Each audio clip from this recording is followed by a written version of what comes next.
Willie Revillame sa chikang tsutsugin ang will to win. Hindi kami papayag.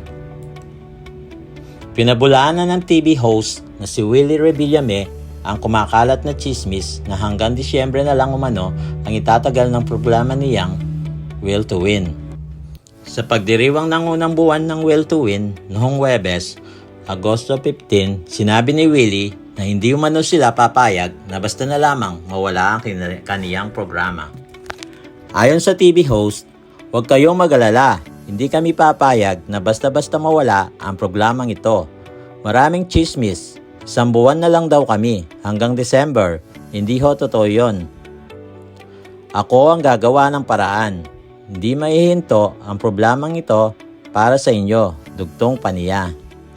Bukod dito, nagpaabot din ng pasasalamat si Willie sa mga boss at staff ng Will to Win. In behalf of TV5 Management, Media Quest, ang aming boss, si Ma'am Jane Basas. Ma'am, thank you so much. Miss Sienna Olaso, Peter Dison Richmond, sa lahat, aniya. Matatanda ang tinalakay ni Showbiz Insider OG Diaz ang tungkol dito matapos niyang mabasa ang isang ex-post ng Tsaka Puso kung saan nakasaad na ayon na mono sa kanilang source sa Media Quest, ititigil na raw ang pagpapalabas ng show ni Willie. How true na sisibakin at mamamahalan na raw agad sa ere ang kabago-bagong show ni Willie Revillame na Will to Win sa TV5. Yan ang tinalakay ng Showbiz Insider na si OG Diaz sa kaniyang OG Diaz Showbiz Update na batay naman sa nabasa niya sa X. Gaano katotoo yung sinasabi doon sa Twitter ni Tsaka Puso?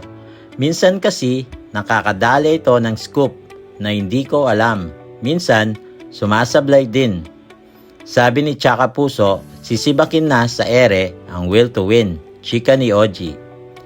Binasa ni Mama Loy ang nakasulat sa X post na binanggit na X-user posted noon pang Agosto 10.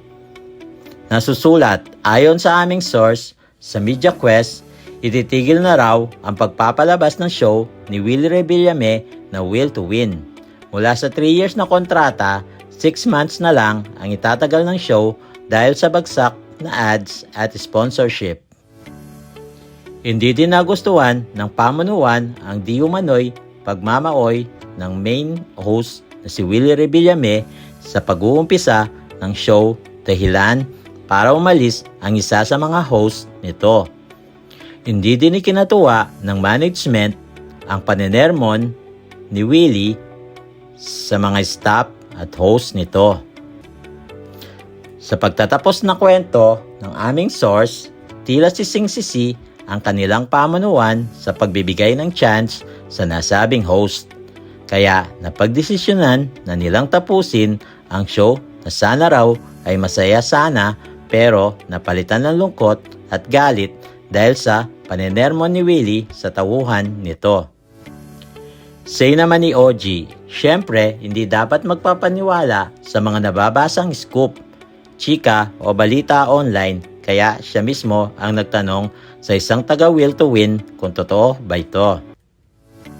Reply daw ng napagtanungan niya sa show, as published, malabo po ata nay, 3 years contract at Will to Win ang pinakamalakas ngayon sa network.